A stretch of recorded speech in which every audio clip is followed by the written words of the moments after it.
প্রধান উপদেষ্টা ডক্টর মোহাম্মদ ইউনূস জানিয়েছেন, জুলাই আগস্টে যেসব বিদেশি রাষ্ট্রদূত ঢাকায় দায়িত্বরত ছিলেন তাদের সবাইকে জুলাই অভ্যুত্থানের প্রথম বার্ষিকীতে আমন্ত্রণ জানাবে সরকার।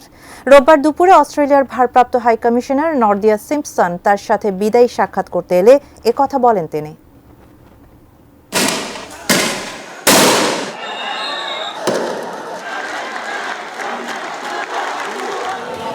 জুলাই গণ অভ্যুত্থানে কেবল বাংলাদেশিরা নন, আন্দোলিত ও বিস্মিত হয়েছেন বিদেশিরাও। অন্তর্বর্তী সরকারের প্রধান উপদেষ্টা ডক্টর মোহাম্মদ ইউনূসের সঙ্গে যতজন কূটনীতিক কথা বলেছেন, ঘুরে ফিরে আলোচনায় এসেছে জুলাইয়ের ছাত্র নেতৃত্বাধীন আন্দোলনের কথা। রোববার প্রধান উপদেষ্টা সরকারি বাসভবন যমুনায় বিদায়ী সাক্ষাতে এসে অস্ট্রেলিয়ার ভারপ্রাপ্ত হাইকমিশনার নর্দিয়া সিম্পসন জানান, ওই সময়টিতে তারাও বাংলাদেশের জনগণের সাথে ছিলেন। এদেশে দায়িত্ব পালনের 4 বছরের অভিজ্ঞতা তার। জুলাই অভ্যুত্থানের প্রথম বার্ষিকীর আয়োজনে অন্য রাষ্ট্রদূতদের সঙ্গে সিম্পসনকেও আগাম আমন্ত্রণ জানান প্রধান উপদেষ্টা। তিনি জানান, তার নেতৃত্বে ঐকমত্য গঠন কমিশন গুরুত্বপূর্ণ সংস্কার কমিশনগুলোর প্রতিবেদন নিয়ে রাজনৈতিক দলগুলোর সাথে সংলাপে বসবে। সংস্কারে অস্ট্রেলিয়া পাশে থাকবে বলে জানান রাষ্ট্রদূত সিম্পসন। এদিন সন্ধ্যায় যমুনায় গুম সংক্রান্ত তদন্ত কমিশনের সদস্যরাও আসেন।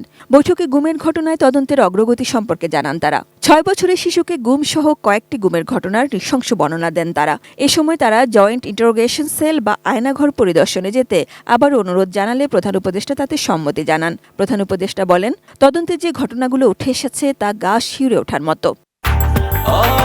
ব্রেকফাস্ট, টিফিন কিংবা স্ন্যাক টাইমে মজাদার আয়োজন মানে অল টাইম ব্রেড। এর আগে আর্জেন্টিনার রাষ্ট্রদূত মার্সেলো কার্লোস সেসা যমুনায় যান। এ সময় ফুটবলের প্রতি বাংলাদেশ ও আর্জেন্টিনার আবেগকে বাণিজ্য সহ বিভিন্ন ক্ষেত্রে দ্বিপাক্ষিক সহযোগিতায় রূপান্তরের আহ্বান জানান প্রধান উপদেষ্টা। বলেন, দুই দেশের মানুষের মাঝে বিদ্যমান মানসিক সংযোগকে এখন অন্য ক্ষেত্রে নেওয়া যায়।